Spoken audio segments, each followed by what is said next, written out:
Zee 24 तास एक पाऊल पुढे।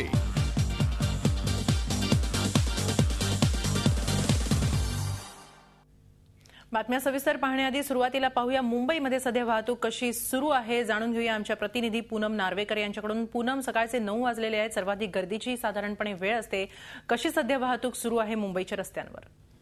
हिमाली, आज शासकीय सुट्टी आहे, गुड फ्रायडे आहे, त्यामुळे कदाचित ट्रॅफिक थोडं कमी असण्याची शक्यता आहे। आपण बघूया झी 24 तासच्या माध्यमातून आताचं ट्रॅफिक अपडेट काय आहे। हेमाली, जर आपण शहर भागातून कुलाबा टू बोरिवली ह्या भागाचा जर विचार केला तर वेस्टर्न एक्सप्रेस हायवेवर आज पूर्ण ट्रॅफिक कमी आहे, आपल्याला पूर्ण रस्ते मोकळे दिसत आहेत। जर तुम्ही बघू शकता, बोरिवली नंतर थोडंसं मीरा भायंदर या भागात ते नवघर या भागात थोडंसं ट्रॅफिक आपल्याला दिसतं आहे। त्यामुळे वेस्टर्न एक्सप्रेसवर ट्रॅव्हल करणाऱ्या लोकांना एक खुशखबर आहे की आज हे रस्ते पूर्णतः मोकळे आहेत। जर आपण ईस्टर्न एक्सप्रेस हायवेचा हेमाली विचार केला तर पूर्णतः रस्ते आपल्याला इथे मोकळे दिसत आहेत। ठाणे वेस्टला जर आपण गेलो तर तिथे आपल्याला थोडीशी ट्रॅफिक आपण हे बघू शकता।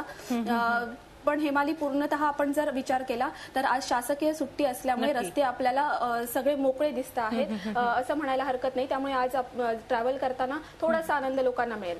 नक्कीच, धन्यवाद पूनम, आपण दिलेल्या या सगळ्या माहितीबद्दल। आज गुड फ्रायडे असल्यामुळे, शासकीय सुट्टी असल्यामुळे तितकंसं ट्रॅफिक दिसून येत नाहीये मुंबईच्या रस्त्यांवर। झी 24 तास एक पाऊल पुढे।